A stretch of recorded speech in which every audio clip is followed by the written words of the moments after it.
सेठ था। वो बहुत कपटी और लालची था। रामपुर गांव में उसकी इकलौती रिश्तेदार एक काकी रहती थी। काका का निधन हो गया था। काकी की अपनी कोई संतान नहीं थी। वो बहुत बूढ़ी थी, बिना लाठी के चल नहीं पाती थी। सेठ की नजर उस पुश्तैनी हवेली पर थी जिसमें काकी रहती थी। वो हवेली हड़पने के लिए कई तरह के हथकंडे अपनाता रहता।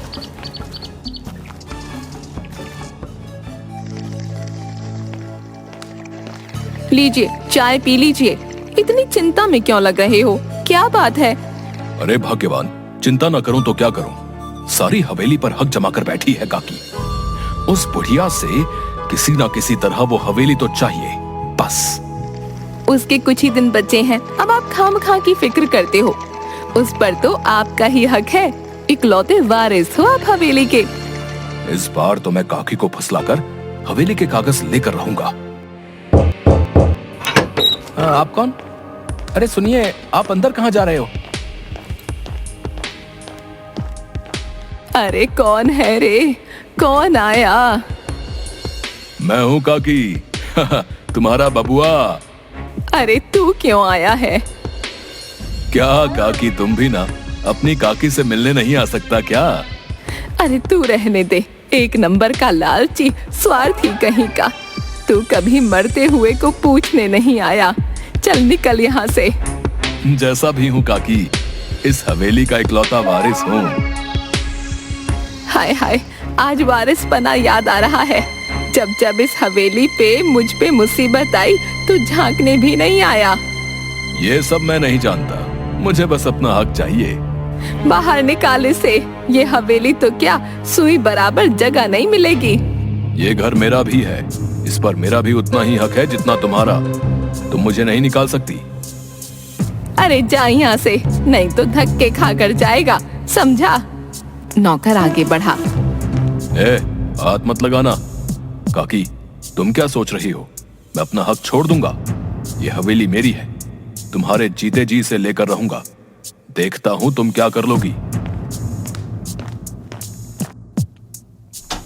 बड़ा आया, आज तक कभी देखने तक नहीं आया। खेत जमीन सब खा गया, अब ये घर भी चाहिए। अगले दिन। लगता है घी सीधी उंगली से नहीं निकलेगा, अब उंगली टेढ़ी करनी ही पड़ेगी। सेठ ने एक बदमाश को बुलवाया। हाँ सेठ, बोलो, तुमने हमें क्यों बुलाया? एक काम है तुमसे, बोलो करोगे? एक क्या 100 काम बोलो, पर मुफ्त में कोई काम नहीं करूंगा, समझे? अपने यहाँ मुफ्त खोरी नहीं चलती क्या? पर ये बात किसी को पता नहीं चलनी चाहिए। अरे बोलो, काम क्या है भाई? ये पता पास वाले रामपुर गांव का है। इस घर में बस एक बुढ़िया अकेले रहती है। मुझे इस घर के कागज चाहिए। चाहिए का क्या मतलब? वो घर के कागज मुझे क्यों देगी? यही तो काम है, मुझे तो बस घर के कागज चाहिए। तुम कैसे भी ला कर दो, ठगी करो, चोरी करो, वो तुम जानो। क्या बात है सेठ, कागज कैसे भी चाहिए तुमको है? ये बुढ़िया मेरी काकी है, इसका दुनिया में मेरे सिवा कोई नहीं है। ये जिस घर में रहती है वो हमारा पुश्तैनी घर है, कायदे से उस पर मेरा हक है। पर यह काकी बहुत सयानी है, कहती है तुझे सुई जितनी जगह नहीं दूंगी, इसके बदले में मैं तुम्हें बहुत से रुपए दूंगा। बहुत से का मतलब? रकम बताओ। 3000। जोखिम भरा काम है, अगर मुझे कुछ हुआ तो तुम तो पलट जाओगे। 5000 से 1 रुपया कम नहीं लूंगा। चलो ठीक है, मुझे कागज किसी भी हाल में चाहिए। रुपए तैयार कर लो सेठ, मैं इस हाथ कागज दूंगा, उस हाथ से रुपए लूंगा। बदमाश बुढ़िया के घर के सामने खड़ा होकर। अरे ये तो बहुत बड़ी हवेली है, नौकर तो एक ही लग रहा है। बुढ़िया की कमर भी झुकी हुई है, चोरी आसानी से हो जाएगी। नौकर थैला लिए घर से बाहर निकला। इससे कुछ और पता करता हूँ। ओ भाई, जरा सुनो तो, इतनी जल्दी में कहाँ जा रहे हो? तुम कौन, पहचाना नहीं? अरे मैं दूसरे गांव में रहता हूँ, आज ही यहाँ काम पर आया हूँ। यहाँ खाने पीने की दुकान कहाँ है? सामने सीधे निकल जाओ, थोड़ी दूरी पर है। अरे वो तो बंद पड़ी है, कोई और बता दो।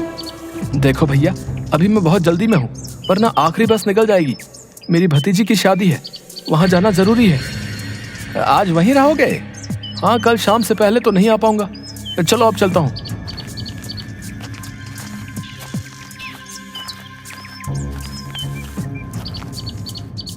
नौकर भी नहीं है, सही मौका है। आज रात ही सेठ का काम निपटाता हूँ।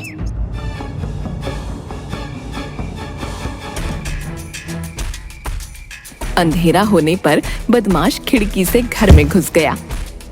बाप रे, बुढ़िया ने इतना अंधेरा कर रखा है कि अपना हाथ भी ना दिखे।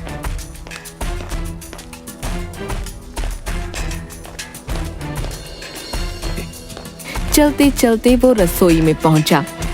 लगता है नौकर बेचारा कल तक का खाना बना के गया। सब मैं खा गया। उसने जी भर कर खाना खाया।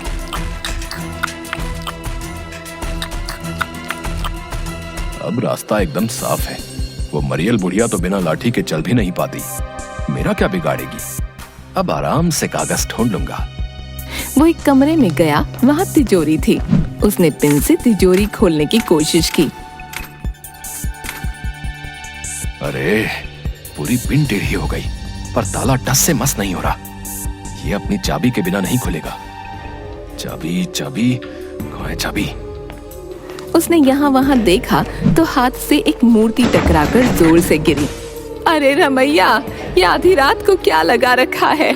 सोने भी नहीं देता। इस बुढ़िया की याददाश्त बहुत कमजोर है, भूल गई। आज तो नौकर घर पर है ही नहीं। क्या करे बेचारी, बुढ़ापा जो है। अरे, मैं तो भूल ही गई। ये रमैया तो भतीजी की शादी में गया है। रमैया तो क्या, आज तो कोई भी नहीं है। फिर ये आवाज, शायद मेरा भरम है। बदमाश चाबी ढूंढते हुए अलमारी से टकरा गया। उस पर रखा सामान उसके सिर पर गिर गया। मेरा सिर, हाय मैं मर गया। आज तो पक्का चोर घुस गया। अब क्या करूं? यहाँ चाबी नहीं है, जरूर बुढ़िया के कमरे में होगी, वहाँ जाना होगा। बुढ़िया कुछ सोचने के बाद, रमैया, अरे ओ रमैया, कहाँ मर गया? सुनाई नहीं देता क्या? ये बुढ़िया पगला गई है, आधी रात को चिल्ला रही है। रमैया, ओ रमैया, ओ रमैया, थोड़ा पानी ले आ, प्राण निकल रहे हैं रे। मरती बुढ़िया को 2 बूंद पानी पिला दे, तुझे पुण्य मिलेगा। अरे, ये ऐसे ही जागती रही तो मैं इसके कमरे से चाबी कैसे लूंगा? आइडिया। रसोई में जाकर उसने एक गिलास पानी में एक गोली डाली। ये पानी पीकर बुढ़िया सुबह तक आराम से सोती रहेगी और मैं अपना काम आराम से कर लूंगा। ओ रमैया, थोड़ा पानी ले आ, प्राण निकल रहे हैं रे। मरती बुढ़िया को 2 बूंद पानी पिला दे, तुझे पुण्य मिलेगा। आया काकी, आया। रमैया की आवाज में बोल रहा है, दुष्ट, आ तो तुझे बताती हूँ। बुढ़िया ने पास पड़ी लालटेन का तेल दरवाजे की दहलीज पर फैलाकर गिरा दिया और लाठी लेकर दरवाजे के पीछे खड़ी हो गई। जैसे ही बदमाश ने दहलीज पर कदम रखा, फिसलकर गिर पड़ा और बुढ़िया उसे लाठी से मारने लगी।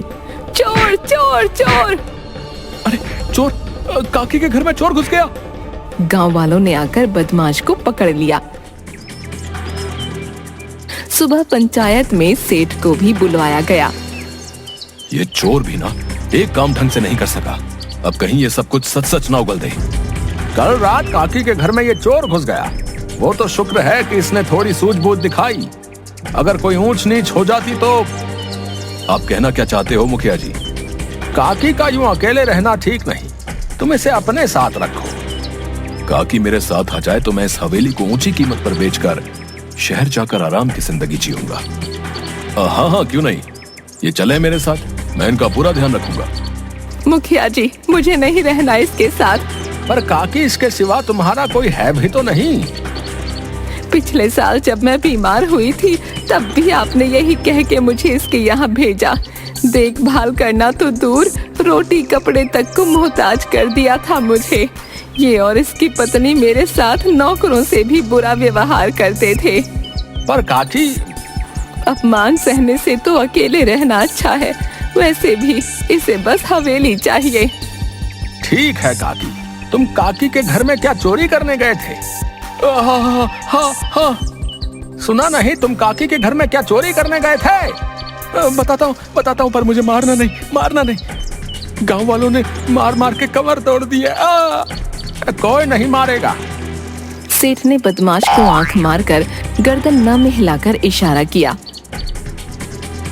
बुढ़िया ने ये देख लिया। अच्छा, तो ये सारा किया धरा इसका है। मैं घर के कागज, इतने बड़े घर में बड़ा माल मिलेगा, ये सोचकर घुसा था, पर तुम्हें इसकी सजा मिलेगी। मुखिया, सजा वजा रहने दो, मुझे तो ये बेचारा शरीफ लग रहा है, मजबूरी में चोरी करता होगा। काकी जो कहना है खुलकर कहो। मैंने आपकी और मेरी समस्या का हल निकाल लिया है। आज से ये चोर मेरा बेटा है। क्या? चोर को बेटा बनाओगी? हाँ, जाते जाते किसी की जिंदगी संवर जाए, कल युग में इससे बड़ा पुण्य क्या होगा। और अब से ये मेरे साथ रहेगा। मुखिया जी, आप बस कागज पत्री बनवा दो कि मेरे बाद ये हवेली इसकी होगी, ताकि इसे आगे कभी कोई परेशानी ना हो। ठीक है काकी, जैसी तुम्हारी मर्जी। काकी, मैं तो चोरी करने आया था, तुमने मुझे सजा से तो बचाया ही, बेटा भी बना लिया। बेटा, कोई बात नहीं, तू अपने आगे की सोच। वैसे भी जो चीज तू चुराने आया था वो तुझे मिल गई। मैं कुछ समझा नहीं। मैं जानती हूँ कि तू हवेली के कागज चुराने आया था। आपको कैसे पता? इस घर में और धरा क्या है चोरी करने के लिए। चल, अब ये सब तेरा। तू ये चोरी चकारी छोड़कर कोई ढंग का काम शुरू कर दे। बाजी उलट गई, हवेली हाथ से चली जाएगी, और इस बदमाश ने कहीं मेरा सच बता दिया तो गांव से हुक्का पानी बंद हो जाएगा। पुलिस में रपट कर दी तो ना, कुछ करना पड़ेगा। तुमने किसी को कुछ बताया तो नहीं? नहीं। ये लो, हवेली के कागज मुझे दे दो और चुपचाप कहीं और चले जाओ। कौन से कागज? वो हवेली मेरी माँ की है, उनकी रहेगी। ओहो, माँ? वो बुढ़िया तो तेरी माँ हो गई। हाँ, और मैं उनके साथ ही रहूंगा। तुम उन्हें तंग करने की सोचना भी मत। तुझे क्या लगता है मैं तुझे वो हवेली इतनी आसानी से लेने दूंगा? वो बस और बस मेरी है, समझा? मुझे हवेली नहीं चाहिए, पर जब तक माँ नहीं चाहेगी मैं तुम्हें भी नहीं लेने दूंगा। देख, ज्यादा बन मत, अपनी औकात मत भूल, समझा? तुझे मैंने वहां हवेली के कागज चुराने के लिए भेजा था। वो कागज मुझे ला कर दे और यहाँ से दूर चला जा। तभी पेड़ों के पीछे छिपी बुढ़िया ताली बजाते हुए सामने आई। उसके साथ मुखिया और गांव वाले भी थे। तूने मुझसे चालाकी की। ये पराया होकर भी अपना बन गया, पर तुम अपने होकर भी कभी अपने नहीं बन पाए। अरे तुम तो बहुत गिरे हुए इंसान हो भाई। तुम्हारी सजा पंचायत बताएगी। अरे ले चलो इसे, इसकी हेकड़ी निकालनी पड़ेगी। सब कुछ होते हुए भी एक बेसहारा बुढ़िया को तंग करता है। ऐसी नालायक औलाद किसी के ना हो। इसके बाद पंचायत ने सेठ का हुक्का पानी बंद कर दिया और दूसरी तरफ बदमाश काकी का बेटा बनकर काकी के साथ खुशी खुशी हवेली में रहने लगा।